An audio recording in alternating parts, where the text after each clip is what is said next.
마태복음 2장 1절에서 12절 말씀.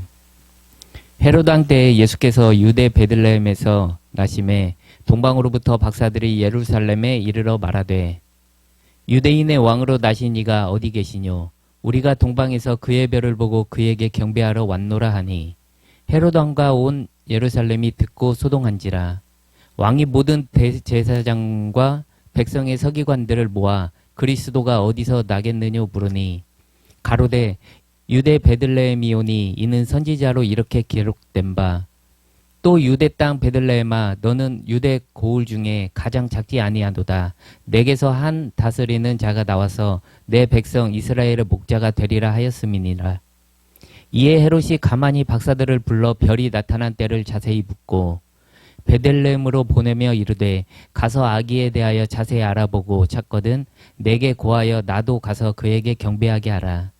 박사들이 왕의 말을 듣고 갈새 동방에서 보던 그 별이 문득 앞서 인도하여 가다가 아기 있는 곳 위에 머물러 섰는지라. 저희가 별을 보고 가장 크게 기뻐하고 기뻐하더라. 집에 들어와 아기와 그 모친 마리아에 함께 있는 것을 보고 엎드려 아기께 경배하고 보배압을 열어 황금과 유향과 몰약을 예물로 드리니라. 꿈의 헤로데게로 돌아가지 말라. 지시하심을 받아 다른 길로 고국에 돌아가니라. 오늘 본문의 말씀은 너무나도 잘 아실 겁니다. 사랑하는 성도 여러분, 성탄절은 단순히 예수님의 탄생을 기념하는 날이 아닙니다. 이는 하나님의 구원 계획이 이 땅에 실현된 놀라운 사건을 기억하는 시간입니다. 오늘 본문인 마태복음 2장은 우리에게 예수님의 탄생이 단순한 역사적 사건이 아니라 우리의 삶을 새롭게 하시는 하나님의 섭리임을 보여줍니다. 예수님은 베들레헴에서 탄생하셨습니다. 이는 구약의 예언, 다윗에게 주신 언약을 성취하며 우리에게 참된 목자로 오신 왕으로 나타나셨습니다. 하지만 이 놀라운 소식을 듣고도 사람들의 반응은 각기 달랐습니다. 헤롯 왕은 두려움으로 반응하며 예수님을 거부하였고 대제사장과 서기관들은 무관심으로 응답하였습니다. 동방 박사들은 믿음과 경배로 예수 그리스도께 나아갔습니다. 오늘 설교를 통해 우리는 이 본문 속의 인물들의 반응을 좀 살펴보고 나는 예수님께 어떠한 반응을 보이고 있는가? 라는 그 질문을 던지고자 합니다. 예수님께서는 우리의 목자로 오셨습니다. 이스라엘의 목자로 오셨고 우리의 목자로 오셨습니다. 그분은 길을 잃은 자를 찾으시고 상처 입은 자를 치유하시며 우리를 인도하시기를 원하십니다. 성도 여러분, 오늘 이 시간 목자 되신 예수님을 다시 만나는 은혜의 시간이 되기를 간절히 소망합니다. 마태복음 2장 1절에서 12절에 나오는 예수님의 탄생과 동방박사의 여행에 관한 놀라운 이야기를 주목하고 싶습니다. 처음에는 이 이야기가 동방에서 온 박사들, 베들레헴의 아기의 이야기처럼 보일 수 있습니다. 그러나 좀 더 자세히 들여다보면 더 깊은 진리를 볼 수 있습니다. 이것은 하나님께서 다윗의 언약을 성취하셨다는 이야기입니다. 예수께서 태어나시기 여러 세기 전에 하나님께서는 다윗의 왕과 언약을 맺으면서 씨와 땅과 영원한 나라를 약속하셨습니다. 다윗의 씨를 통해 그의 후손을 통해 한 사람이 영원히 통치할 것이라고 약속하셨습니다. 그의 나라는 영원할 것임을 말하였습니다. 그 약속은 단지 지상의 통치자에 관한 것이 아니었고 그것은 사랑과 의와 진리로 자신의 백성을 인도하기 위해 오실 이스라엘의 목자이신 예수 그리스도 구주를 가리킨 것입니다. 다윗의 도시 베들레헴에서의 그 예수님의 탄생은 그 약속의 성취였습니다.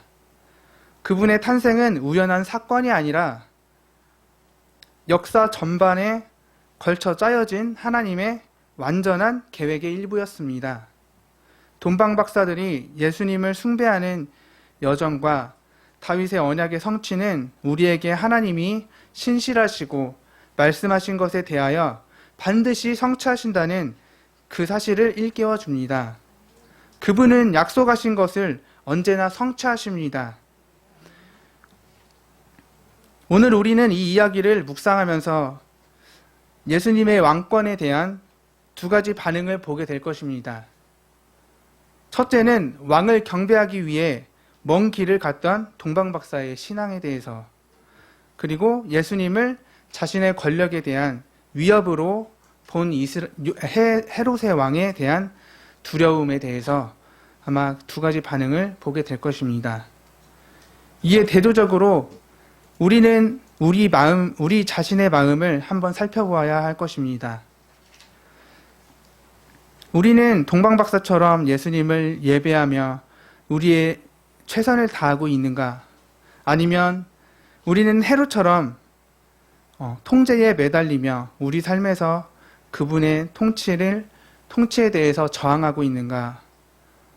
예수님께서 다윗에게 주신 하나님의 언약은 어떻게 성취되었는지를 살펴보면서 그분을 우리의 영원하신 왕이자 목자로서 아는 데에서 오는 기쁨과 소망과 변화에 우리의 마음을 열어 가셨으면 좋겠습니다.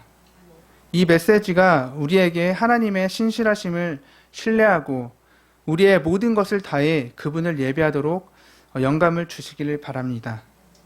예, 지금부터는 제가 좀 성경 구절이 굉장히 어떻게 보면 짧은 내용이거든요. 요거를 제가 조금 이야기식으로 한번 만들어 봤습니다. 예. 그래서 이야기를 한번 아이들 앞에서 한번 해본 적도 없는데 한번 해볼게요. 예. 오래전 베들레헴이라는 작은 마을에 놀라운 일이 일어났습니다. 바로 세상의 구세주이신 예수님이 탄생한 것입니다.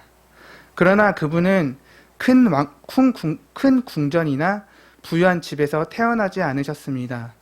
그분은 소박한 곳에서 겸손한 사람들이었던 마리아와 요셉에게서 태어났습니다. 비록 그분의 탄생은 사소해 보였지만 그것은 세상에 사랑과 희망을 가져다주는 하나님의 큰 계획의 일부였습니다. 머나먼 동쪽 페르시아나 바빌론 같은 땅에 별을 연구하는 매우 현명한 사람들이 살고 있었습니다. 이 사람들을 박사라고 부르는데 그들은 지혜와 하늘에 대한 지식이 있는 것으로 알려졌습니다. 그들은 중요한 신호를 이해하기 위해 종종 하늘을 바라봤습니다. 어느 날 밤 그들은 별들을 바라보다가 놀라운 것을 보았습니다. 하늘에 밝고 새로운 별이 빛나는 것이었습니다. 평범한 별이 아니었습니다. 그것은 그들이 본 어떤 별보다도 밝고 아름다웠습니다. 동방박사들은 이 별이 특별하다는 것을 알고 있었습니다. 그들은 마음속에 이것이 위대한 왕, 곧 유대인의 왕이 탄생했다는 하나님의 표징이라고 생각했습니다. 믿었습니다. 그들은 아직 이 왕에 대해 많이 알지 못했지만 그분이 중요하다는 것을 알았습니다. 그래서 그들은 별을 따라서 이 왕을 찾아가기로 결심했습니다. 그들은 그분께 영광을 돌리고 그분께 선물을 드리고 싶었습니다. 동방박사들은 금과 유향과 모략 등 보물을 가득 담았습니다. 이것은 왕에게 바칠 매우 귀한 선물이었습니다. 그런 다음 그들은 사막과 산과 물을 건너 긴 여행을 떠났습니다. 쉽지 않았습니다. 낮은 더웠고 밤에는 추웠고 도로는 때때로 위험했습니다. 그러나 동방박사들은 포기하지 않았습니다. 그들은 왕을 찾고 그분을 경배하기로 결심하였기 때문입니다. 몇 주간의 여행 끝에 그들은 마침내 유대의 수도인 예루살렘에 도착했습니다. 예루살렘은 중요한 성읍이고 지금으로 따지면 도시죠. 도시고 유대를 다스렸던 헤롯 왕이 살고 있었기 때문에 새 왕이 거기 있을 것이라고 생각했을 것입니다. 동방 박사들은 성 안에 있는 사람들에게 유대인의 왕으로 나신 아기가 여기 어디 계시느냐라고 묻기 시작했습니다. 우리는 동방에서 큰 분의 별을 보고 그분께 경배하러 왔습니다. 예루살렘들은 놀랐습니다. 새로운 왕? 이 사람들은 무슨 말을 하고 있었던 것일까요? 소식은 빠르게 퍼져나갔고 곧 도시의 모든 사람들이 동방 박사와 그들의 이상한 질문에 대해 속삭였습니다. 예루살렘 사람들은 헤롯의 성품을 잘 알고 있었습니다. 그들은 아마도 그의 분노가 모든 사람들에게 문제를 일으킬까봐 두려워했을 것입니다. 곧 그 소식이 유대의 통치자인 헤롯 왕에게 전해졌습니다. 헤롯 왕은 강력한 사람이었지만 친절한 사람은 아니었습니다. 그는 누군가가 자신의 왕좌를 빼앗으려고 할까봐 항상 두려워하였고, 헤롯은 아기가 유대인의 왕으로 불린다는 소식을 듣고 몹시 당황하였습니다. 그는 이 아이가 커서 내 자리를 대신할 수 있을까? 라고 생각했을 것이고, 그런 일이 일어나지 않도록 이대로 놔둘 수는 없어 하고 생각했을 것입니다. 헤롯은 서둘러 유대인, 성경을 연구하고 하나님의 약속을 잘 알고 있는 대제사장과 서기관들을 불러 모았습니다. 헤롯은 메시아가 어디서 태어나느냐라고 묻자 대제사장과 서기관들은 주저하지 않고 말았습니다. 미가 5장 2절을 인용하면서 선지자 미가가 오래전에 이에 대하여서 기록하였습니다.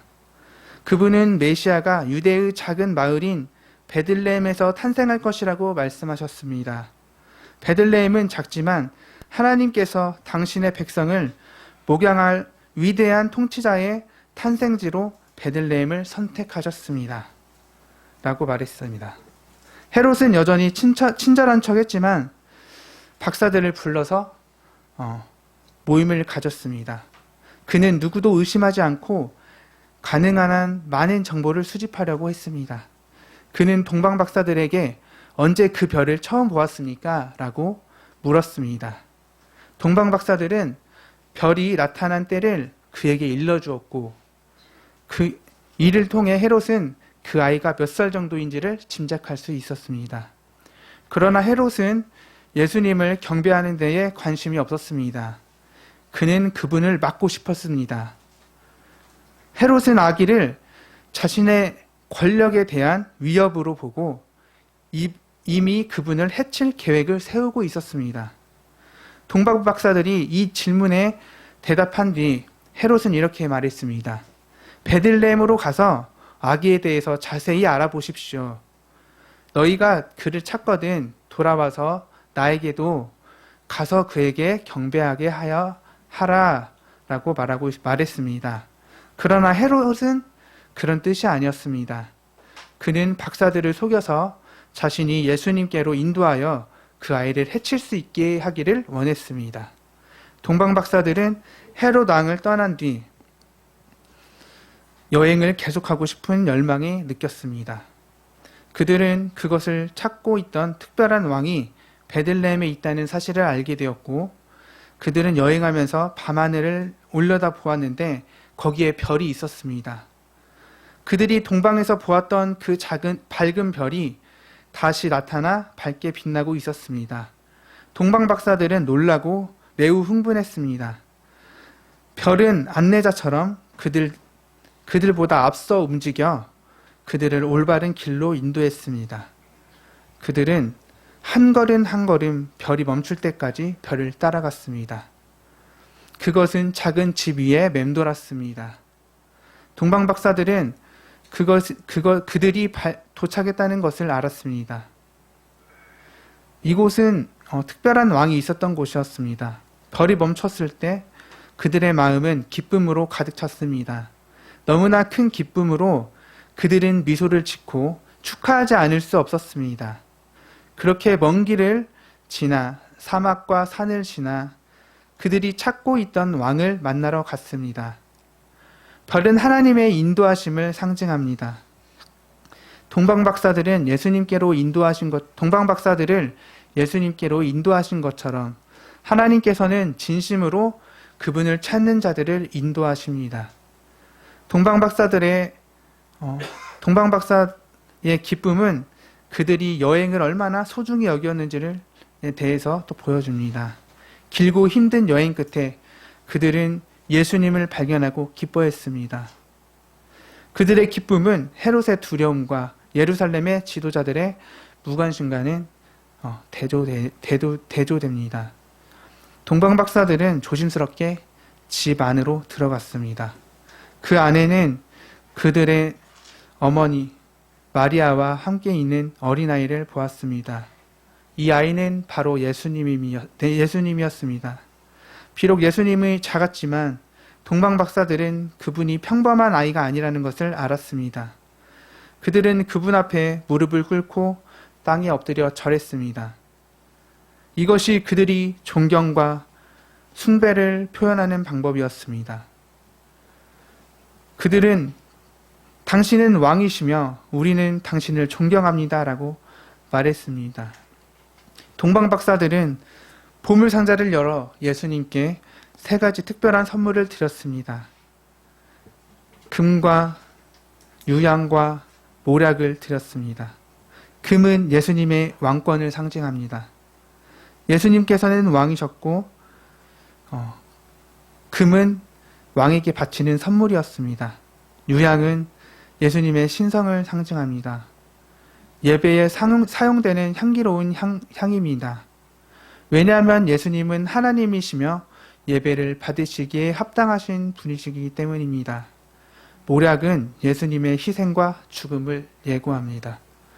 매장에 사용되었던 향료로서 예수님께서 언젠가 세상을 구원하시기 위해 고통을 겪고 죽으실 것임을 보여주기 위한 것입니다. 그런 상징의 의미를 가지고 있습니다.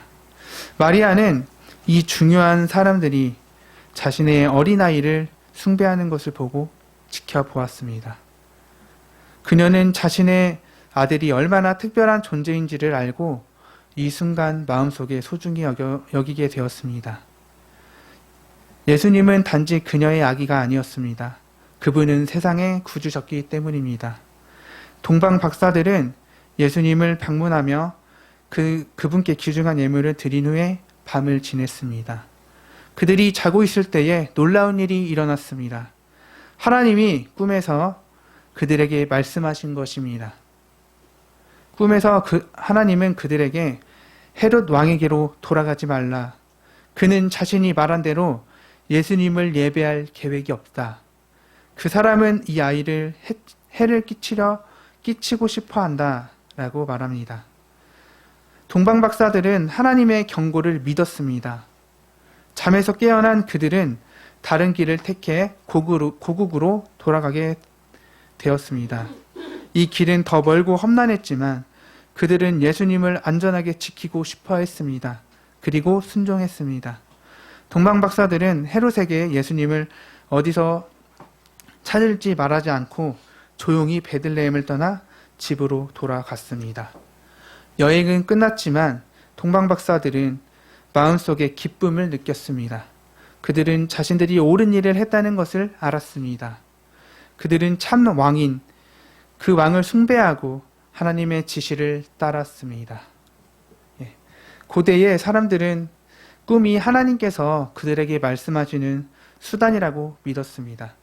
창세기의 요셉이나 마태복음에 나온 그 요셉, 예수님의 아버지죠. 그렇지만 그 이야기 가운데 성경은 많은 이야기 중에 하나님께서 자신의 백성을 인도하기 위해서 어떠한 꿈을 사용하셨는지에 대해서 우리는 이미 많이 들어왔습니다. 동방박사들에게 꿈은 예수님을 보호하고 그분의 계획이 지속될 수 있도록 하는 하나님의 방법이었습니다. 헤롯 왕은 악한 왕이었습니다. 무자비하고 무자비한 걸로 소문이 자자했습니다. 그는 이미 자신의 왕좌를 확보하기 위해 자신의 가족을 죽였고 동방박사들에 대한 하나님의 경고를 헤롯에게 예수의 위치를 관한 정보를 알리지 않은 것이 얼마나 중요한지를 우리가 말씀을 통해서 알 수 있습니다. 동방박사들은 계획을 바꾸고 더 어려운 길을 택해야 함에도 불구하고 하나님의 경고를 믿었고 이는 쉽지 않을 때에도 하나님의 인도를 따르도록 우리에게 가르칩니다. 결국 우리는 이 말씀을 통해서 하나님은 자신의 계획을 보호하시고 반드시 이루신다는 사실을 알 수 있습니다. 헤롯의 악한 의도에도 불구하고 하나님께서는 개입하셔서 예수님을 보호하셨습니다. 이는 하나님께서 항상 자신의 백성을 다스리며 지켜보신다는 사실을 우리에게 상기시켜 줍니다. 이 이야기는 헤롯처럼 강력한 어떠한 왕이라도 그 누구도 하나님의 구원 계획을 막을 수 없음을 우리에게 보여줍니다. 그는 예수님께서 지상의 권세를 빼앗으러 오신 것이 아니라 천국을 가져오러 오신다는 것을 이해하지 못했습니다. 헤롯의 반응은 자신의 권력이나 자존심에 집중하는 사람들이 어떻게 하나님의 계획을 놓칠 수 있었는지를 보여줍니다. 현대를 살아가는 우리에게 이 말씀은 이어집니다. 예수님은 우리의 인도자이십니다. 불확실성으로 가득 찬 이 세상 가운데 예수님은 여전히 우리의 삶을 헤쳐나가는 선한 목자이십니다. 그분의 가르침은 사랑과 진리이며 목적의 길을 제시합니다. 현대사회는 종종 자립을 중요하게 생각하지만 이 이야기는 우리에게 더 큰 그림을 보고 우리를 영생으로 인도하는 안내자가 필요하다는 것을 말씀하고 있습니다. 또한 예수님은 모든 사람을 돌보십니다. 이방인이었던 동방박사들은 국적이나 문화나 지위에 상관없이 예수님이 모든 사람을 위한 존재임을 보여주는 것입니다. 오늘날 분열된 세상에서 연합을 이루는 목자이신 예수님의 역할은 우리에게 사랑과 수용과 포용성을 받아들여야 한다는 것을 또한 얘기하고 있습니다. 그리고 동방박사들은 금과 유향과 모략 등을 가장 좋은 예물로 예수님께 가져왔습니다. 그들의 행동은 우리가 예수님께 드리는 것이 무엇인지를 생각하게 합니다. 예배는 단지 노래하거나 기도하는 것이 아닙니다. 예수님을 위해 우리의 시간과 재능과 또한 보물과 모든 것을 우리가 바치는 것입니다. 하나님은 또한 자신의 계획을 보호하시고 이루십니다. 하나님의 계획을 막으려는 헤롯의 시도에도 불구하고 예수님은 보호받으셨고 그분의 사명은 계속되어졌습니다. 이는 세상과 우리의 삶을 통해 삶을 향한 하나님의 계획이 막을 수 없다는 것을 우리에게 확신시켜 줍니다. 또한 예수님을 예배하는 기쁨, 동방박사들은 예수님을 발견하였을 때 엄청난 기쁨을 느꼈습니다. 삶에서 예수님을 예배하고 또한 하나님과의 그 관계 가운데 친밀한 시간을 갖는 것이 기쁨이며 성취를 가져올 수 있습니다. 이스라엘의 목자이신 예수님, 또한 우리의 목자이시고 우리의 왕이 되시는 예수님, 그분은 자신의 백성을 인도하시고 보호하시고 구원하시기 위해 겸손한 왕으로 또한 이스라엘의 목자로 이 세상에 오셨습니다. 그의 탄생은 하나님의 약속의 성취이자 온 인류를 위한 희망의 표징이 되었습니다. 우리는 동방박사처럼 믿음으로 예수님을 찾고 그분께 최선을 다하고 있습니까? 아니면 우리는 헤롯처럼 우리 자신의 통제권을 굳게 잡고 하나님의 권위를 거부하고 있습니까? 오늘날의 세상에서 우리는 종종 엉뚱한 곳에서 방향을 또한 평화를 성취를 구합니다.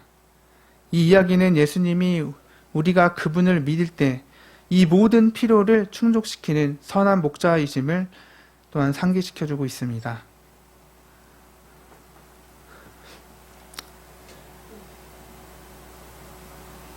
더 나아가 다윗의 언약, 씨와 땅과 영원한 나라를 약속하셨는데 그것을 성취함으로써 영원한 나라가 이미 왔고 이미 임했고 우리는 완성될 나라가 오고 있으며 그 예비하신 나라, 예수님께서 통치하시는 그 나라죠. 새하늘과 새 땅.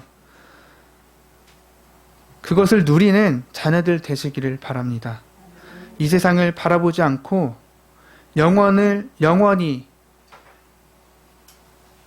나라를 가지고 오실 예수 그리스도, 그분이 통치하시는 나라, 새하늘과 새 땅, 또한 반드시 승리하는 주님의 나라에 그 초점을 두고 살아가는 여러분 되시기를 바랍니다. 예.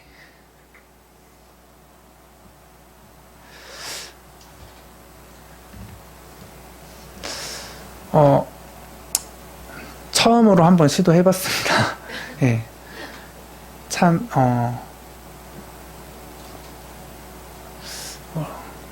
그래서 매 성탄절마다 듣는 말씀이지만 좀 깊이 생각해보면서 여러 가지 성경에 나와 있지 않은 그런 대사들이나 이런 부분들이 있지만 의미는 비슷할 거라고 생각합니다. 예.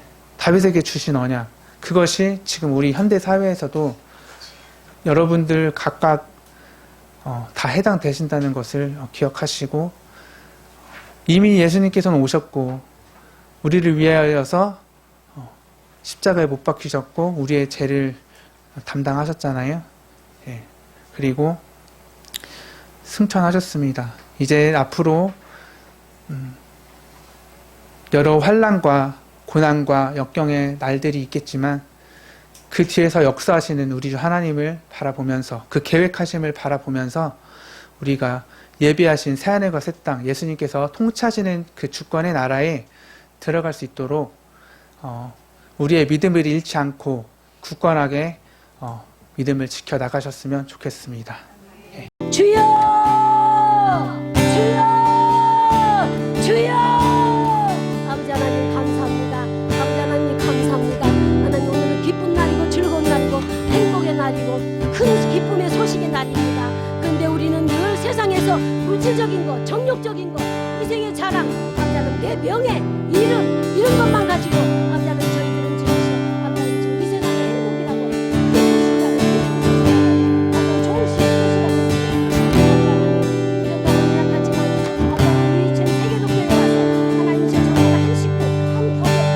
공동체가 되어서 이렇게 아름답게 살게 주심을 감사합니다. 아버지 하나님 참으로 주십니다. 무지하고 어리석어서 아버지 하나님 참으로 주시오. 아버지 하나님 평안하고 아버지 하나님 우리가 말씀을 많이 한다고 아버지 하나님 주시오. 정말 주시오. 우리가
아버지 감사합니다. 오늘까지도 저희들을 지켜주시고 임마누엘 해주셔서 감사합니다.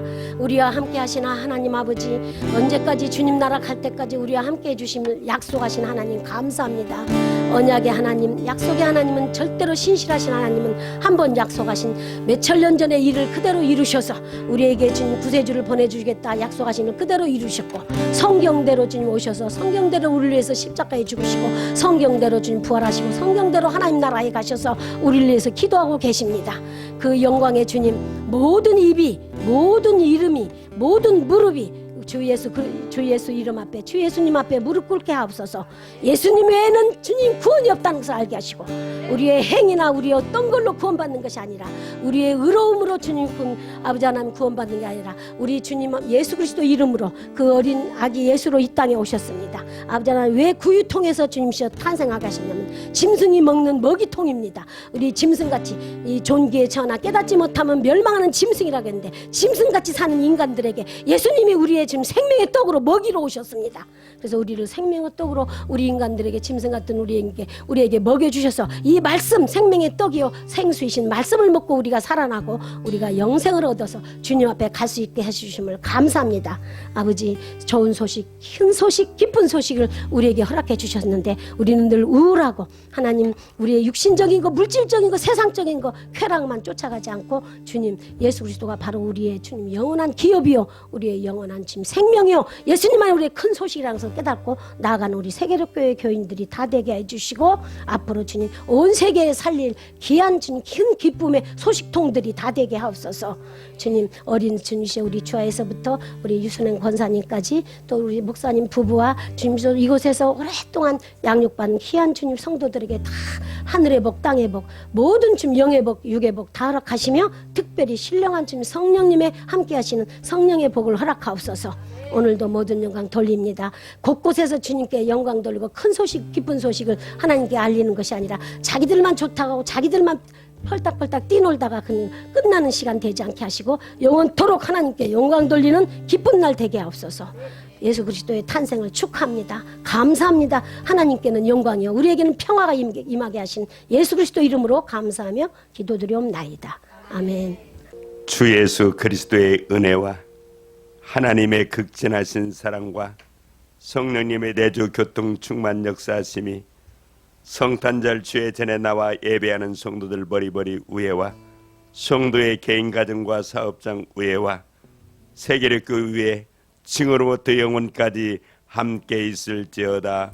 아멘. 우리 하나 되어 주를 예배할 때 아버지의 나라 여기 임하시네. 모든 나라 족속 백성 방언에서 주의 이름